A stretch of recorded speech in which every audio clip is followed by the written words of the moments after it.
पूछ कितने मोहब्बत में जख्म खाए हैं, न पूछ कितने मोहब्बत में जख्म खाए हैं, कि जिनको सोच के दिल सौगवार आज भी है।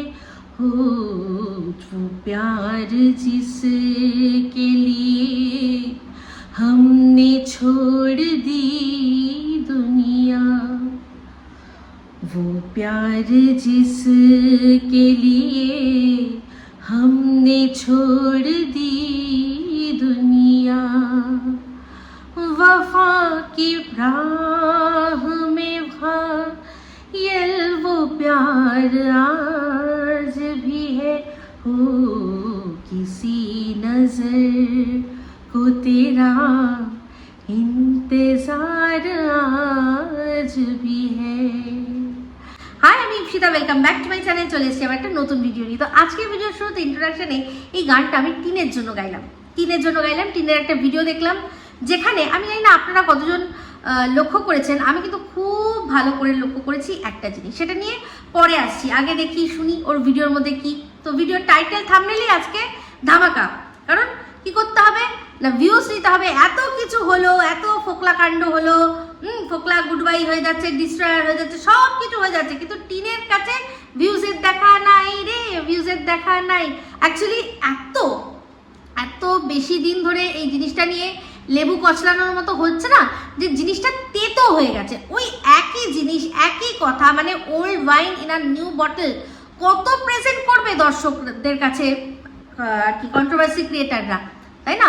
তো ওই কন্ট্রোভার্সির জন্য ভিউজ হওয়াটা মোটামুটি বন্ধ হয়ে গেছে। কিন্তু কিছু কিছু প্রশ্ন দর্শকদের মনে যেগুলো থেকে গেছে, সেগুলো যখন যেভাবে এরা দুজন মানে সন্দীপ আর টিন, এরা দুজন যত তাড়াতাড়ি ওগুলোকে ক্লিয়ার করবে, সেগুলো দেখার জন্য দর্শকরা হয়তো যাবে। কারণ এই ওদের নিয়ে কন্ট্রোভার্সি ক্রিয়েটারদের খেলা প্রচুর হয়ে গেছে, আর সবাই নিজের মতো করে খেলছে, সবাই নিজের মতো করে বলছে, তাও মানুষ কিছু না কিছু দেখছে, কিন্তু ওদের নিজস্ব যে ভিউজ সেটাই হচ্ছে না। এবার একটা জিনিস জানবেন, যে যেই ব্লগারদের প্রতি দর্শকদের ইন্টারেস্ট কমবে, তাদের মানে ব্লগারদেরই যদি না দেখতে চায়, তাহলে তাদেরকে নিয়ে কন্ট্রোভার্সি ক্রিয়েটাররা কি বলছে সেটা আর মানুষ কি কতদিন সহ্য করবে, কতদিন সেটা বলবে? তো যারা মোটামুটি নিরপেক্ষ দর্শক বা যারা মোটামুটি একটু কি বলবো, একটু র্যাশনাল থিঙ্কিং রাখে, তারা অনেক দিন হলোই এইসব কন্ট্রোভার্সি ভিডিও দেখা ওদের নিয়ে বন্ধ করে দিয়েছে। তারা মাঝে মাঝে হয়তো উকি মেরে ওদের ভিডিও দেখে, বাদবাকি কে কি বলছে অতটা দেখে না। কিন্তু কিছু মানুষ আছে যাদের মানে এই বিষয়টা নিয়ে সিরিয়াল দেখে যেরকম নেশা হয়ে গেছে না, ঠিক সেরকমই মন বলে যে কিছুই নেই, মন বলছে যে কিছুই নেই, তাও একবার মন বলে দেখি তো কি হয়েছে, দেখি তো কি বললো, হয়তো কিছু নতুন। কারণ সেরকমভাবে টাইটেল থাম্বনেল দিয়ে অ্যাট্রাক্ট করে, সেরকমভাবে তারা দেখে। তো এই বিষয়টা নিয়ে আমি কিন্তু অনেক দিন থেকেই বলছি যে অনেক হলো, এবার এই জিনিসটার একটুখানি মানে আঙ্গিকটা বদলানো দরকার। বলছি না ওদের নিয়ে কন্ট্রোভার্সি হবে না, ওরা বা ওদের নিয়ে ভিডিও হবে না, কেন হবে না? ওরা যদি ভিডিও দেয় আর সেই ভিডিওর মধ্যে থেকে যদি বলার মতো কিছু থাকে, সে ভালোও হতে পারে, মন্দও হতে পারে।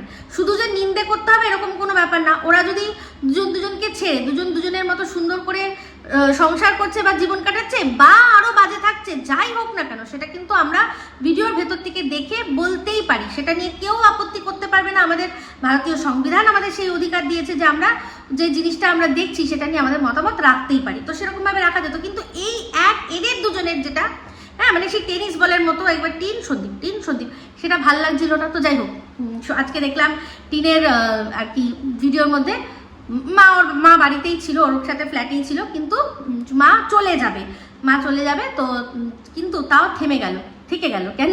কারণ দেখলাম বাইরের থেকে খাবার এসছে। প্রথমে যখন হোম ডেলিভারি বললো, আমি আরে হোম ডেলিভারি, এই হোম ডেলিভারি ওয়ার্ডটা কিন্তু ওকে আমি মানে বলেছিলাম যে এই যে তুমি সবসময় বলো কোথার থেকে হঠাৎ করে জিনিস চলে আসলো, সেগুলো তো আমাদের বাড়িতে যেমন হোম ডেলিভারিতে আসে, তাহলে তোমাকেও কি হোম ডেলিভারিতেই কেউ দিয়ে যায়? তো কপাত করে ওটা ক্যাচ করে নিয়েছে।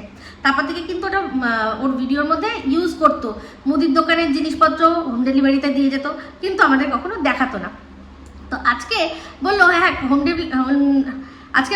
ডেলিভারি থেকে খাবার এসে, কিন্তু নিজ থেকে এসে নিয়ে গেছে, এইটা শুনেই তো আমার একটুখানি খটকা লাগলো। কি ব্যাপার, হোম ডেলিভারির খাবার কিন্তু একদম ঘরের দরজা অবধি, মানে আপনি যেই মানে অ্যাপার্টমেন্টের যেই ফ্ল্যাট নাম্বার আপনার দেওয়া থাকবে, ওরা সেইখানে বেল বাজাবে, এসে আপনার বাড়িতে খাবারটা দেবে আর তার সাথে সাথে টাকা নিয়ে যাবে। বা অনেকে আছে আগের থেকে পেমেন্ট করে দেয়, আজকাল তো যেহেতু সুবিধা হয়ে গেছে, ইউপিআই এর সুবিধা হয়ে গেছে। তো যাই হোক, সেক্ষেত্রে বললো যখন যে না নিচ থেকে আমি নিয়ে আসলাম, তখনই আমার সন্দেহ হলো যে কি ব্যাপার, কোনো হোম ডেলিভারি বয় তো নিচ থেকে হবে না, তার সে তো উপরে আসবে। তো তারপরেই আসল খবরটা বেরোলো। আর এমনিতেও ওর যখন এক একটা করে কৌটোর ঢাকনা খুলছিল, তখনই বুঝতে পারছিলাম যে এই কৌটোর ঢাকনা কোনো রেস্টুরেন্ট বা কোনো জায়গা থেকে যদি খাবার আসে, হোম ডেলিভারি যারা আর কি বাড়িতেও হোম কুকরা হোম ডেলিভারি করে, সেক্ষেত্রেও এইরকম একটা ইন্ডিয়া, একটা পাকিস্তান, একটা বাংলাদেশ এরকম কৌটোর মধ্যে দেবে না, একই রকম থাকবে, ছোট বড় থাকবে, কিন্তু ওপরের মধ্যে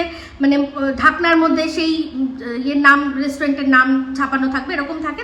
তো সেক্ষেত্রে ও যখন খুলছিল তখনই বুঝে গেছি যে এটা অন্য কোনো ব্যাপার থেকে, অন্য কোনো জায়গা থেকে এসছে। তারপরও বাধ্য হয়ে বলেই দিল, কারণ ও জানে যে এই প্রশ্নগুলো দর্শকদের মাথাতেই আসবে, যে কোন ডেলিভারি বাবা যার আর কি এইরকম কৌটো এক একটার সাথে এক একটার কোনো মিল নেই, এরকম কৌটো সবাই বুঝবে। তখন ও বাধ্য হয়ে বলেই দিল যে সেই হোম ডেলিভারি বয় হচ্ছে ওর বক দাদা। বক দাদাকে ফোন করেছিল, কি খাচ্ছ, ও বক দাদাও জিজ্ঞাসা করেছে তুই কি খাচ্ছিস, তখন বলেছে আমি একা, তো আমার একার জন্য রান্না না, যা হোক কিছু আর কি খাবো। তখন বকদাদাকে জিজ্ঞাসা করেছে তোমাদের কি মেনু, তো সেক্ষেত্রে বকদাদা বলেছে, তারপর সাথে সাথে বলেছে তুই খাবি, তোর জন্য পাঠিয়ে দেবো। তো তখন বলেছে যে হ্যাঁ ঠিক আছে, যদি তোমার বাড়ির খাবার হয় তাহলে পাঠাও, কোনো রেস্টুরেন্টের খাবার কিন্তু পাঠিও না। তার মানে বুঝতে পারছেন, এর আগে যে রেস্টুরেন্টের খাবারগুলো, বাইরে থেকে যে খাবারগুলো আমাদের বলেছে যে এই তো বাইরে থেকে খাবার নিয়ে আসলাম, সেগুলো কিন্তু সবই বকদাদাই দিয়ে গেছে। আর এটা যে আমরা তখন সন্দেহ করেছিলাম যে কেউ তো নিয়ে এসছে, এবার সেটা বক নাকি ফোকলা সেটা আমরা জানতাম না, কিন্তু বলেছিলাম যে তুমি তো যাওনি, তুমি গিয়ে নিয়ে আসোনি, পরিষ্কার দেখে বোঝা যাচ্ছে। তো এখন দেখুন এই কথাটাতেই ওর আগে যে আমরা যে জিনিসগুলো অনুমান করে বলেছিলাম, সেই অনুমানে কিন্তু স্ট্যাম্প পড়ে গেল।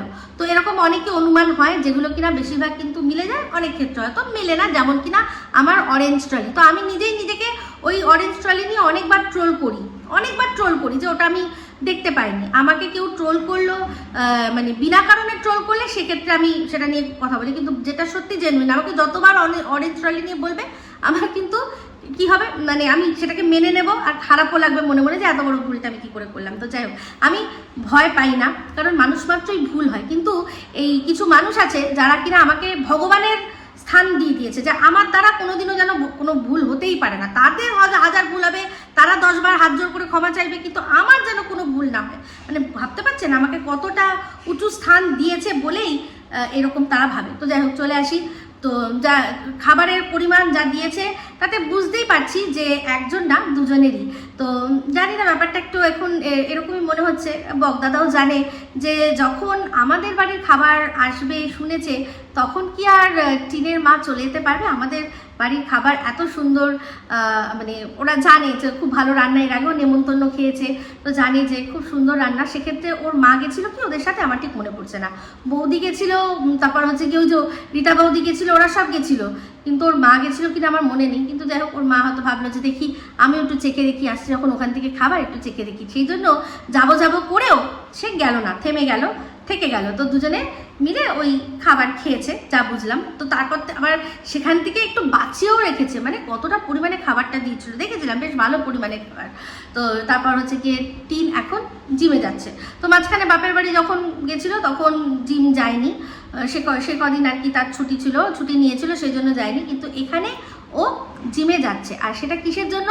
ও শরীরের থেকেও বেশি যা বুঝলাম জিমে যাচ্ছে মানসিক কারণে। কারণ এই যে একা থেকে কারোর সাথে কথা বলার নেই, কিছু নেই, সেই জন্য মানে মনে হচ্ছে না ঘরটা ওকে কামড়াতে দৌড়াচ্ছে। সেই জন্য কিছু ঘন্টার জন্য যদি একটু জিমে গিয়ে দুটো মানুষের সাথে কথা বলে মিশে, তারপর হচ্ছে কসরত করে যদি একটু শান্তি পাওয়া যায়, তার মানে এটাও দেখুন স্ট্যাম্প মেরে দিল এটাতেও, যে এতদিন কিন্তু ও একা ছিল না, ওর কথা বলারও লোক ছিল, ওর সময় কাটানোরও লোক ছিল, সব ছিল। সেই জন্যই ওর জিমে যাওয়ার তাগিদ করেনি। তাহলে এই যে অনুমানগুলো করে, এই যে গলা শুনছি, ছায়া দেখছি, আর সেটাতে যে তীরের যারা আর কি অনুগামীরা রয়েছে তারা বলেছে হ্যাঁ সবসময় তো এই ঢেপিটা তো সবসময় শুধু ফোকলাকে দেখতে পায়। তো দেখতে পাই না পাই, কিন্তু মানুষের কথাতেই কিন্তু অনেক সত্যি কথা বেরিয়ে আসে। আর হ্যাঁ, টুকটাক শোনা যেত, আওয়াজ শোনা যেত, সেই জন্য পরিষ্কার কে থাকবে তাহলে? আর মা নিশ্চয়ই লুকিয়ে থাকবে না, বা অন্য যে কেউ লুকিয়ে থাকবে না। তো যাই হোক, আজকে নিচ থেকে খাবার নিয়ে এসছে। বকের কথাও ভাবলাম যে বক একটুখানি মানে উঠে ওদের বাড়ি অবধি খাবারটা দিয়ে যেতে পারলো না। এটাও কিন্তু একটা আমার কাছে কেমন যেন দৃষ্টিকটু ব্যাপার। এবার জানি না বাড়িতে এসে দিলেও সেটা হয়তো ক্যামেরায় দেখানোতে আপত্তি থাকতে পারে কোনো রকম সেই জন্যই ব্যাপারটা এইরকমই হয়েছে যে গেট অবধি এসেছিলো, গেট থেকে এসে খাবার দিয়ে চলে গেছে। হ্যাঁ, কারণ আজকাল সবারই মাইন্ডটা একটু ক্রিটিক্যাল তো। আর এমনিতেও আমরা জানি এরা একসাথে ওই চীনা রেস্তোরাঁয় দুপুরবেলা বসে বসে ডুগুডুগু করেই আমাদের মনে একটা কিন্তু মানে কি বলবো, সন্দেহের তীর ঢুকিয়ে দিয়েছিল নিজেরাই, যে দাদা বোন একসাথে গিয়ে ওরকমভাবে রেস্টুরেন্টে বসে ডুগুডুগু করতে পারে। পুরো খেয়ে যখন কথা পুরো বোঝাই যাচ্ছিল যে কি করছে। আর গ্লাস তো দেখাই গেছে, আমার তো ভিডিওর মধ্যে আমি দেখিয়ে দিয়েছি যে একদম গ্লাস দেখা গেছে। তো যাই হোক, সেটা নিয়ে একটা প্রশ্ন তুলেছিলাম, আমি তো তুলেছিলাম, আমি সহ আর অনেকেই তুলেছে, যেটা বোন না মধু বোন। কারণ বোনের সাথে এরকমভাবে এতটাও গিয়ে এরকমভাবে সম্ভব হয় না, সাধারণত হয় না। একসাথে ফ্যামিলি মিলে সবাই মিলে গেট টুগেদার করছি, পার্টি করছি, সেখানে ভাই বোনের সামনে গ্লাস তুললো, বোন ভাইয়ের সামনে গ্লাস তুললো, আলাদা। কিন্তু এরকমভাবে রেস্টুরেন্টে একা একা গিয়ে বোন আর ভাই গিয়ে ডুগুডুগু করবে, এটা একটু মানে বাত কুছ হাজম নেই হুই, এরকম একটা ব্যাপার আমাদের মধ্যে এসেছিল। তো যাই হোক, যেখানে দেখলাম যে এখন জিম ফিম করছে, ভালো করছে। চিনি ছাড়ার জন্য ও চা ছেড়ে দেবে ওর বক্তব্য অনুযায়ী।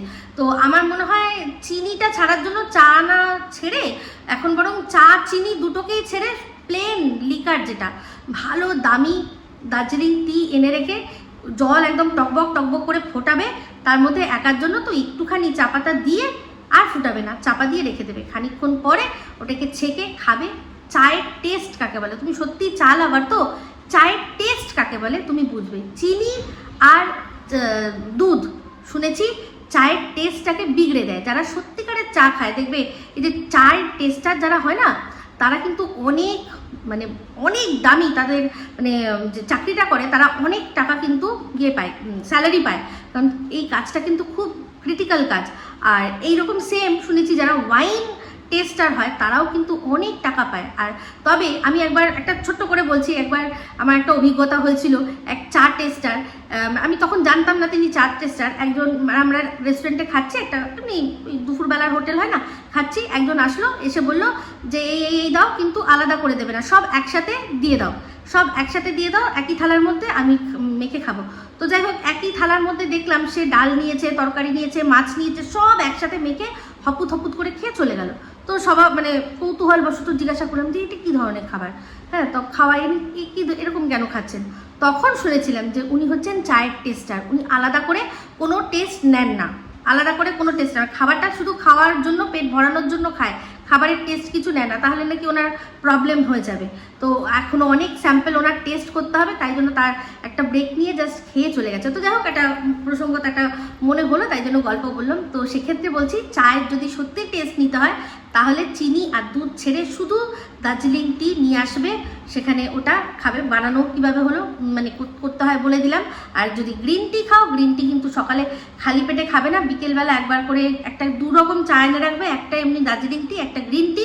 সকালবেলা ঘুম থেকে উঠে একটু দার্জিলিং খাও, আর বিকেলবেলা একবার একটুখানি গ্রিন টি খাও। গ্রিন টি এমনিতেও অ্যান্টিঅক্সিডেন্ট, আর তাছাড়া ওই ওয়েট লুজ তুমি করছো তো, তোমার অনেক কাজে লাগবে। আর আরেকটা কথা বলবো, জিম যখন করছো তাহলে কিন্তু বেশ ভালো করে ফেস মাসাজ, বডি মাসাজ করবে। কারণ তোমার যদি ফোলা ভাবটা, তো হঠাৎ করে যদি তুমি রোগা হয়ে যাও, দেখবে বেলুন ফোলার পর যখন চুপসে যায়, একটা কেমন ভাজ হয়ে যায় না, রিঙ্কেলস এসে যায়। তুমি অনেক ছোট, সেই জন্য এই কথাটা বললাম। বিশেষ করে মুখের জন্য একটা ভালো ভার্জিন কোকোনাট অয়েল এনে রাখবে, ওটা মুখে মাঝে মাখবে, আর সারা গায়ে ওই একটাই জিনিস সব জায়গায় সব মেখে রাখবে, দেখবে ভালো হবে। তো যাই হোক, ভালো হওয়ার কথা কেন বলছি, অনেক দিন ধরেই বলছি যে তোমরা দুজনে যেন ভালো থাকো। আজকে আমার এই কথাটা অনেকেই সেটা নিয়ে তারা বলছে, আমি খুব খুশি তাতে, যে সবাই চাইছে যে এবার এই জিনিসটা বন্ধ হোক, তোমরা ভালো থাকো। তো যাই হোক, আজকে ভিডিওর শেষে তুমি যে কথাগুলো বলেছো সেগুলো নিয়েই আমার প্রধান এই ভিডিওটা। তো তুমি আজকে হঠাৎ তোমার টাইটেল থাম্বনেইলেই দিয়ে বলেছো যে মিউচুয়াল ডিভোর্সের মানে এরা জানে না। তুমি জানো মিউচুয়াল ডিভোর্সের মানে কি? তুমি জানো মিউচুয়াল ডিভোর্সের মানে কি? ডিভোর্স প্রথমে ফাইল তুমি করেছিলে। সন্দীপের তখন ডিভোর্স দরকার ছিল না, ও বলেছে ওর কোনো ব্যাপার না, কিন্তু তুমি যেহেতু করেছিলে ও কিন্তু সেটাতে মানে অ্যাপিয়ার করেছে। তুমি যখন যখন যেখানে যেখানে ডেট ফেলেছ ও গেছে। প্রথম দুটো ডেট তোমরা চেপে দিয়েছিলে, মনে করে দেখো। 498 তোমার যদি সত্যি শুধু মিউচুয়াল ডিভোর্স দরকার ছিল তাহলে 498A মামলাটা করাই উচিত হয়নি যখন, কারণ এই দুটো কি বলতো, এই দুটো হচ্ছে পরস্পর বিরোধী জিনিস। তুমি একদিকে মিউচুয়াল চাইছো ডিভোর্স, যে কোনো রকম কোনো ঝামেলা ঝঞ্ঝাট ছাড়াই আমরা দুজনের মধ্যে দুজনে বসে কথার মাধ্যমে যে তোমার আমার সাথে পোষাচ্ছে না, আমার তোমার সাথে পোষাচ্ছে না, চলো আমরা আলাদা হয়ে যাই, এটা হচ্ছে মিউচুয়াল ডিভোর্স। তার জন্য তুমি যদি কারোর বিরুদ্ধে 498 মামলা করো, আর তাকে যদি তুমি আবার ওই মিউচুয়াল একদিকে ডিভোর্স চাইছো আর তার সাথে তার ওপর বধূ নির্যাতনের মামলা দিয়েছো, সেই মানুষটা কখনো তোমাকে মিউচুয়াল ডিভোর্স দেবে? যে কিনা তুমি তাকে জেল খাটানোর ব্যবস্থা করছো। তোমরা ভালো করে জানো, তুমি ভালো করে জানো কিতনে আদমি থে, তুমি বলেছিলে না? তাহলে তুমি যখন মিউচুয়াল ডিভোর্স চাইছো তাহলে কখনোই যে তোমাকে যাই বলুক আর যাই প্রভোগ করুক না কেন আর যাই বোঝাক না কেন, তোমার ওই মিথ্যে 498 মামলাটা করাই উচিত হয়নি। তুমি তো ওখানেই সবচেয়ে বড় ভুল কাজ করেছো। তোমার কোনো রকম কিছুই না, তোমার প্রথম থেকেই বলা উচিত ছিল। তুমি ভালো করেই জানো যে এই তোমাদের দুজনের দাম্পত্যে যদি কেউ অন্যায় করে থাকে সেটা তুমি করেছো। কারণ স্বামী স্ত্রীর মধ্যে অনেক কিছুই হয়, সেটা তুমি আজকের ডেটে দাঁড়িয়ে আরো খুব ভালো করে বুঝতে পেরে গেছো। সেখানে স্বামী স্ত্রীর মধ্যে অনেক রকম অনেক কিছু মানে মনোমালিন্য হতে পারে, চাওয়া পাওয়ার প্রবলেম হতে পারে, মান অভিমানের পালা হতে পারে, এমনকি অনেক সময় ঝগড়াঝাটি অনেক কিছু হতে পারে, কিন্তু তাও তারা একসাথে থাকে। তো যখন সেটা দুর্বিষহ হয়ে যায় তখন তারা কি করে, নিজেদের মধ্যে ডিভোর্স নিয়ে নেয়। কিন্তু তুমি না সেটা করেছো, তুমি কি করেছো, সন্দীপকে চিট করেছো। সন্দীপকে চিট করেছো। তুমি যখন চিট করেছো তুমি সেটা সব জায়গায় সর্বজনে তুমি সেটা স্বীকারও করেছো, ভালো করেছো, কারণ তোমার স্বীকার না করে কোনো উপায় ছিল না। এটাতে তোমাকে কোনো মহানতার, আমি একদম মহানতার জন্য কোনো নাম্বার মার্কস দেবো না যে আমি স্বীকার করেছি। তুমি যদি আগে সন্দীপ তোমাকে ধরার আগে যদি স্বীকার করে নিতে, আমি তাহলে তোমাকে এটার জন্য একটা বলতাম যে হ্যাঁ সে একটা ভুল করেছে। সে যখন রিয়েলাইজ করেছে যে না এটা চিট করা হচ্ছে, আমি আমার হাজব্যান্ডকে বলে দিই, তাহলে তুমি যদি আগের থেকে ওকে বলতে তাহলে আমি তোমাকে তার জন্য অবশ্যই এই বিষয়টা এগিয়ে রাখতাম যে চলো ওর দ্বারা ভুল হয়েছে, ওর বর ওকে ধরার আগেই ও বলে দিয়েছে। কিন্তু তুমি কখন বলেছো, যখন ধরা পড়েছো। যদি ধরা না পড়তে তাহলে আজও হয়তো এই জিনিসটা একসাথে, একপাশে সন্দীপ আর একপাশে এই ফোকলা, দুজনকে তুমি সুন্দরভাবে ব্যালেন্স করে চলতে না বলো, চলতে। তো সেরকমভাবেই ফোকলার সাথে কথাও হয়ে গেছিলো যে এরকমভাবে থাকবো, যখন তোকে বলবো যে না কথা বলা সম্ভব না, তুই চুপ করে যাবি, তুই আর কিছু বলবি না, এরকমভাবেই তো তুমি বলেছিলে। আর সেই জন্যই তো ওই রাতে ফোকলাকে ফোন করতে গেছিলে ওই ওপরে দোতলায়, যেখানে তোমাদের ফোন নিয়ে ছিনাছাপটি হয়েছিল। তুমি আগেই ফোন করে ওকে কিছু কথা বলতে যাচ্ছিলে, যার মধ্যে সন্দীপ এসে উপস্থিত হয়ে বলেছে যে তুমি কেন আগে ফোন করেছো। কথা তো ছিল তুমি আমি একসাথে দাঁড়িয়ে ওকে ফোন করবো। তো তুমি যে ওর সাথে প্ল্যান করছিলে না যে আমি এখন আমার বরের সামনে কিছু কথা বলবো, যা বলবো তুই শুনে নিবি, আমি পরে তোর সাথে যোগাযোগ করে নেবো। হতেও তো পারে, তুমি এরকম তো করতেও পারো। আর তুমি এটাই করেছো বলে আবারও আমার অনুমান। তো যাই হোক, লং স্টোরি কাট, চলে আসি। তোমার 498 মামলাটা করাই উচিত হয়নি। তুমি একদিকে মিউচুয়াল চাইছো, একদিকে 498 মামলা করছো। তারা কি বুঝবে? তারা যেটা করেছে তাদের তো মুভ করতেই হয়েছে, যেখানে তুমি ওদেরকে রিজার্ভ রুমে কয়েক ঘন্টা তোমরা ইচ্ছা করে একটা আটকে রেখে করেছো, যেটাকে নিয়ে কদিন আগেই ম্যাডামও বললেন যে তোমরা জেল খাটিয়েছো। হ্যাঁ, ওটাকে ওই রিজার্ভ রুমটাও তো একরকম ওই রকমই টাইপের, আমি মানে শিওর জানি না কি, কিন্তু সেটা যে খুব একটা সম্মানজনক জিনিস নয় এটুকু তো আমরা সবাই জানি। তো সেক্ষেত্রে তুমি আবার মিউচুয়ালের গল্প করছো করে। তুমি একদিকে মিউচুয়াল ডিভোর্স চাইছো, একদিকে ওর চ্যানেলগুলো ছিনিয়ে নেওয়ার জন্য ওকে মানে উকিলের নোটিশ পাঠাচ্ছ। ও কি বুঝবে? তুমি তো ওর রীতিমতো ওর রুজি রোজগার ছিনিয়ে নেওয়ার চেষ্টা করছো। সবচেয়ে বড় মানে কষ্ট কি বলো তো, আমি তোমাকে দুঘা দিয়ে দিলাম, অতটা কষ্ট না, কিন্তু আমি যদি তোমার মানে ইনকামটা ছিনিয়ে নিতে চাই, সেটা তোমার পেটে লাথি মারা, এটা খুব বাজে জিনিস, যেটা কিনা তুমি করার চেষ্টা করেছিলে। ওর যদি উকিল সেরকম স্ট্রংলি সেটা হ্যান্ডেল না করতো, তাহলে হয়তো তোমার ইচ্ছায় আজকে ওর যে চ্যানেলগুলো আছে সেগুলো বন্ধ হয়ে যেত। হ্যাঁ, তাতে এমনি কোনো ব্যাপার ছিল না, যেরকম তুমি নতুন চ্যানেল শুরু করেছো, ও করে নিত, ও যেখানে দাঁড়াতো সেখান থেকেই আবারও ওর নতুন করে শুরু হয়ে যেত। কিন্তু এই যে ওর বাচ্চার যত ছোটবেলাকার যত স্মৃতি সব তো তুমি ছিনিয়ে নেওয়ার চেষ্টা করেছিলে তো। কি করে পারলে এই জিনিসটা করতে? যেই জিনিসটা তোমার দিদিভাই করেছিল বলে তুমি এত কষ্ট পেয়েছিলে, এত কেঁদেছিলে, যে আমাদের পুরো স্মৃতি, এতদিনের যে স্মৃতি, আমাদের ঘরকন্যা, আমার বাচ্চার প্রেগনেন্সি, আমি তখন আমি প্রেগনেন্ট, আমার প্রেগনেন্সি জার্নি, এই সমস্ত কিছু আমি এখন আর দেখতে পাই না। কারণ দিদিভাই সব চ্যানেল দুটো টার্মিনেট করে দিয়েছে। তাহলে সেই জিনিসটাই তুমি কি করে সন্দীপের সাথে করতে চাইছিলে? কিভাবে করছিলে তিন? তো যাই হোক, সেক্ষেত্রে তুমি সবসময় জটিলতা এনেছো, এটা যদি তোমাকে বলি, তোমাকে এটা মেনে নিতে হবে। এবার সেটা তুমি কারুর বুদ্ধিতে করো, কারুর যুক্তিতে করো, সেটা সম্পূর্ণ তোমার ব্যাপার। তারপর যখন এই যে তুমি সন্দীপের ভালোবাসার মানুষরা তোমাকে কিছু প্রশ্ন করছিল, ক্রিয়েটাররা, তাদের তুমি কি করলে? পরপর স্ট্রাইক দিলে। পরপর স্ট্রাইক দিয়ে তুমি তাদের চ্যানেল বন্ধ করে দেওয়ার চেষ্টা করলে। কারণ তারা সব সত্যি কথাগুলো তুলে নিয়ে আসছিল। তাও কিসের সম্পর্কে? না, তোমার যে বন্ধু, তুমি যার সম্পর্কে লিখেছো যে যাকে তুমি ভালোবাসো, হ্যাঁ জানি তুমি ভালোবাসো, তার দিকে কি আছে আমি জানি না, বাট তুমি যে ভালোবাসো সেটা প্রমাণ পেয়ে গেছি। তো সেক্ষেত্রে তুমি কি করলে? তখন ওদেরকে বন্ধ করতে চাইলে। তখন ওদের যখন তুমি বন্ধ করতে চাইলে, তখনই তারপরেই সন্দীপও তোমাকে স্ট্রাইক দিল। কারণ তুমি যদি স্ট্রাইক দিতে পারো, তাহলে স্ট্রাইক খেতেও পারো। হবে যে আমি কোনো এইসবের মধ্যেই থাকি না, আমি স্ট্রাইক দেবো না, আমি স্ট্রাইক কারোর কাছ থেকে দেবো না, আর কাউকে খাবো না, এটা একটা হয়। কিন্তু তুমি স্ট্রাইক দেবো অথচ খাবো না, আর স্ট্রাইক খেলেই আমি তিল মিলিয়ে উঠিয়ে উল্টোপাল্টা কথা বলবো, এটা তো চলে না। যেটা তুমি করলে, যখন স্ট্রাইকটা খেলে, যখন তুমি দেখলে একদিকে তুমি অন্যদের চ্যানেল খাওয়ার জন্য স্ট্রাইক দিয়ে দিলে, তুমি আগে দিয়েছিলে, মনে করে দেখো, তুমি আগে স্ট্রাইক দিয়েছিলে, তারপর সন্দীপ তোমায় দিয়েছিল। তাহলে সন্দীপ তো ঠিকই করেছিল। তুমি যদি অন্যের চ্যানেল খেয়ে নিতে পারো, তাহলে তোমার চ্যানেলটাও তো, যদি সন্দীপের খাওয়ার ক্ষমতা আছে, তাহলে ও নিশ্চয়ই ক্ষমতা দেখাবে। সেই জন্য ও কিন্তু চাইলে 3টে স্ট্রাইক দিতে পারতো, ও দেয়নি, ও 2টো স্ট্রাইক দিয়েছে তোমাকে। আর তুমি যে কমিউনিটি গাইডলাইন স্ট্রাইকটা পেয়েছো, সেটা সম্পূর্ণ তোমার দোষে, তোমার আর এই ফোকলার দোষে। এখানে তো সন্দীপের কারোর হাত নেই। তো যাই হোক, সেখানে ও কিন্তু চাইলে তোমায় 3টে স্ট্রাইক দিতে পারতো, দেয়নি, 2টো স্ট্রাইক দিয়েছে, যাতে চ্যানেলটা শেষ না হয়ে যায়। কিন্তু তুমি তোমার শিক্ষা যাতে পাও যে এরকমভাবে কাউকে স্ট্রাইক দেওয়া উচিত নয়। তুমিও কিন্তু একজনের চ্যানেল খেয়ে নেওয়ার তখনই চেষ্টা করেছিলে। তো যাই হোক, সেক্ষেত্রে তখন তুমি কি বলেছিলে মনে করে দেখো, যে আমার ডিভোর্স চাই না, আমার ছেলেকে, আমার গিয়ে না ওকে চাই, না ওকে চাই, আমার শুধু ছেলেকে চাই, তাই তো? এটাই তো তোমার এজেন্ডা ছিল। সেটা কিসের জন্য? না, তোমার চ্যানেল যখন চলে যাচ্ছিল, চ্যানেলটা সন্তান সম, সেই সন্তান সম চ্যানেল যদি কেউ শেষ করে দেওয়ার চক্রান্ত করেছে বা কিছু করেছে তোমার অনুযায়ী, তার মানে তুমিও তার কাছ থেকে তার সন্তানটাকে কেড়ে নেবে। এটাই তোমার রিভেঞ্জ ছিল, যে তুই আমার চ্যানেল নিবি, আমার চ্যানেলটা আমার সন্তান, তাহলে তোরও সন্তানটা আমি নিজে নিয়ে চলে আসবো, তারপর দেখাবো মজা তোকে।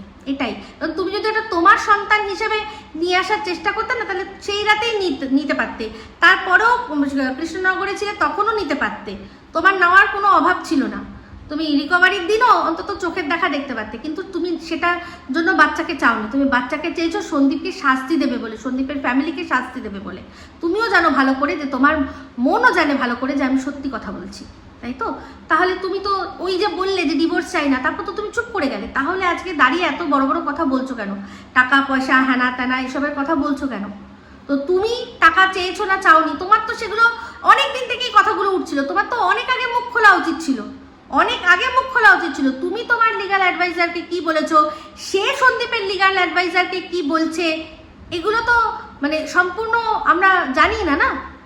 আমরা কাদের কথা শুনছি? সন্দীপ তো তাও টুকটাক মাঝে মাঝে বলেছে, বাট তুমি তো তোমার তরফে পুরোপুরি তুমি কুলু পেটে বসে আছো। তুমি কি চাইছো না চাইছো কেউ বুঝতে পারছে না। তো তোমার লিগ্যাল অ্যাডভাইজারদের কথা শোনা ছাড়া, বা তোমার হয়ে যারা ভিডিও করে তাদের কথা শোনা ছাড়া আর কোনো কি উপায় আছে? কোনো উপায় নেই।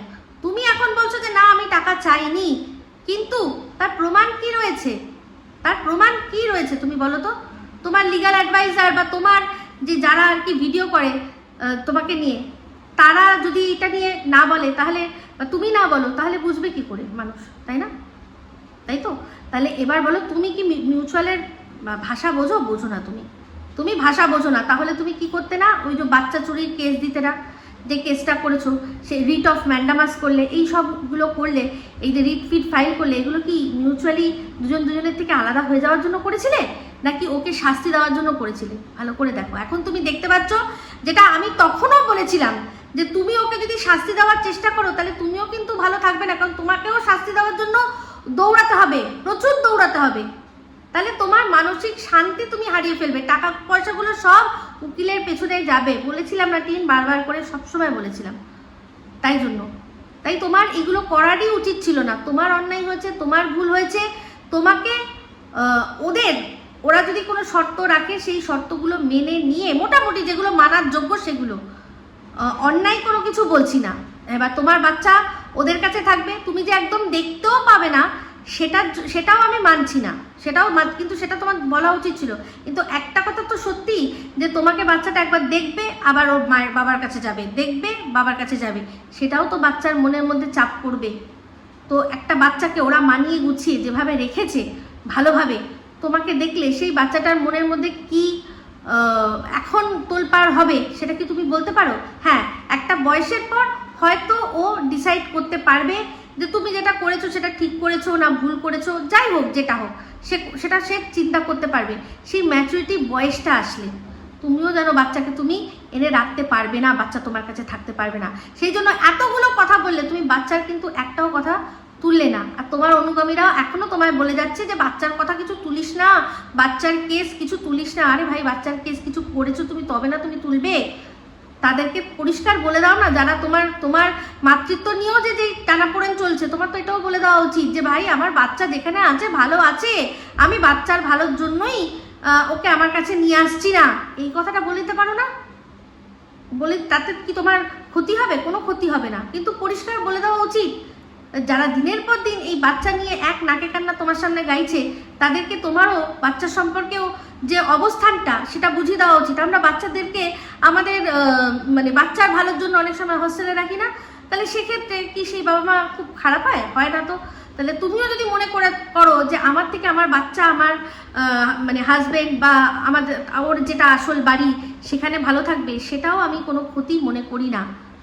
আর এখানে এবার দেখো, তোমরা আমিও বলছি তোমাকে, অনেকবার সঙ্গীতাদি বারবার বার্তা দিয়েছে যে যদি এটার কোনো মানে একটা রাস্তায় আসতে চাও, যদি এটার একটা কোনো সুস্থ স্বাভাবিক রাস্তায় আসতে চাও, তাহলে তুমি আমার সাথে যোগাযোগ করো। তাহলে ওনার নাম্বার তোমার কাছে আছে, তোমার লিগ্যাল অ্যাডভাইজারের কাছে আছে। একসাথে তোমরা বসো, একদিন সবাই মিলে বসে একটা আলোচনা করো, কোনো এক তৃতীয় জায়গায় তোমরা বসে একটা আলোচনা করো সুষ্ঠুভাবে, কি রাস্তা বার করা যায়। তারপর সবাই নিজের মতো নিজে থাকো, তারপর যা হবে দেখা যাবে।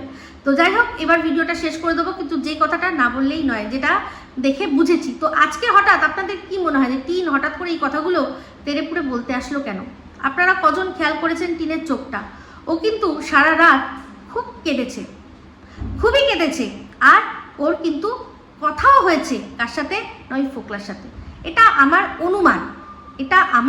অনুমান যে আমার মনে হচ্ছে ওর সাথে ওর কথা হয়েছে। কারণ একটা কথাও বললো যে জিনিসটা হবে না, কেন ভাই সেটার চেষ্টা করছো? তো যে জিনিসটা হবে না বলতে আমার মনে হচ্ছে এই যে দর্শকরা, আমরা, তারপর হচ্ছে গিয়ে কিছু ক্রিয়েটাররা, এমনকি সঙ্গীতা ম্যাডামও বলেছে কিছুদিন আগে অবধি, যে যদি সব ভুলে বাচ্চাটার জন্য সন্দীপ আর টিন এক হয়ে যায়, সেই বার্তাটাই ওর মেনলি দিতে আসলো। আর সেটা অবশ্যই যার সাথে ও ফোনে কথা বলেছে, কান্নাকাটি করেছে, যার জন্য স্ট্যাটাস দিয়েছে যে তোমাকে হারিয়ে, তোমাকে ছাড়া আমি কেমন রয়েছি তুমি জানো না, এরকম একটা গান দিয়েছে ইনস্টাগ্রামে। তো এগুলো সমস্ত হতে পারে কোনো আইওয়াশ, সেটা আমি জানি না, কিন্তু দিয়েছে। তো যা আমার মনে হচ্ছে যে সত্যি ওদের মধ্যে যে অশান্তিটা হচ্ছে, এই কারণেই হয়তো এই ফোকলা ভাবছে যে সবাই মিলে বলছে যখন, তার মানে নিশ্চয়ই এ আবার না রামচন্দ্রর কাছে, মানে সন্দীপের কাছে না ফিরে যায়। তো সেক্ষেত্রে আমরা সবাই শুনে নিয়েছি, ম্যাডাম বলে দিয়েছে যে কোনো মতেই আর সেটা সম্ভব নয়, মানে সন্দীপদের তরফেও সম্ভব নয়, আর টিনের তরফ দিয়ে তো সম্ভবই নয়, সেটা আজকে জানিয়ে দিল। তো সেটা ও আমাদের সহ মেনলি ফোকলাকে এটা বোঝানোর চেষ্টা করলো যে যেটা ভাবছো কোনোদিনও না, বাচ্চার জন্য আমরা কোনো রকমভাবে এক হব না, মানে ও আর ওখানে ফিরে যাবে না, এই বার্তাটাই দিল। তো ভালো কথা, হতে হবে না, কিন্তু এই অন্যায়টা তোমার হয়েছে, সেখানে সন্দীপদেরকেও একটুখানি তুমি যেরকম বললে যে কেস ফেস সব তুলে নেবে, তো যদি কেস ফেস সব তুলে নাও তাহলে তো ওদের এই বিষয়টা রিলিফ হয়ে গেল। আর যদি তোমার টাকা পয়সারও কিছু প্রয়োজন না থাকে, যদি কোনো রকম কোনো খোরপোশের প্রয়োজন না থাকে, তাহলে রয়ে গেল শুধুমাত্র বাচ্চাটাকে নিয়ে মানে ব্যাপার, প্রবলেম ঠিক না, বাচ্চাটাকে নিয়ে ডিসিশন। তো সেক্ষেত্রে আমার মনে হয় দেখো সেটা তোমরা ঠিক করে নাও। যদি সন্দীপ বলে এই কথাটা যে না বাচ্চা সাথে আর কি দেখা করা যাবে না, যতদূর আমি জানি যে মনে হয় ওরা এটা বলবে না, ওরা মনে হয় বাচ্চার সাথে মাকে দেখা করতে দেবে। আমি যতদূর বুঝলাম, ম্যাডামেরও কথাবার্তা শুনছিলাম, তাতে বুঝলাম যে মনে হয় না ওরা বাচ্চার সাথে মাকে দেখা করতে কোনো বাধা দেবে। তো সেক্ষেত্রে বাচ্চা মায়ের সাথে মাঝে মাঝে দেখা করতেই পারে, কিন্তু ওরাও জানে ভালো করে যে বাচ্চা রাখতে পারবে না, ওর মা পুরোপুরি একা, আর আমরা সবাই জানি। তাহলে দেখা করার মাঝে মাঝে সে মাসে একবার করে হোক বা যেভাবে হোক সেটা ওরা নিজেরা মনে ডিসাইড করবে। তো আমার মনে হয় এই সমস্ত কিছু ছেড়ে সন্দীপদেরকেও বলবো যে তোমরাও এইসব ঝামেলা থেকে মুক্ত হয়ে একেবারে একটা ডিসিশন এসে এই মানে দুজনে সেপারেট হয়ে যাও, মানে দুজনে ডিভোর্সটা নিয়ে নাও, মিউচুয়াল ডিভোর্স নাও, তোমরা দুজনে মিউচুয়াল ডিভোর্স নিয়ে তারপর নতুন করে আবার চিন্তা ভাবনা করো, ঠিক আছে? তো যাই হোক, এই বলেই ভিডিওটা এখানে এন্ড করছি। যদি ভালো লাগে তাহলে অবশ্যই লাইক শেয়ার কমেন্ট করতে ভুলবেন না। যারা চ্যানেলটা সাবস্ক্রাইব করেননি তারা সাবস্ক্রাইব করে নেবেন। সবাই ভালো থাকবেন, সুস্থ থাকবেন। আবার আসছি খুব শীঘ্রই একটা নতুন ভিডিও নিয়ে। টাটা।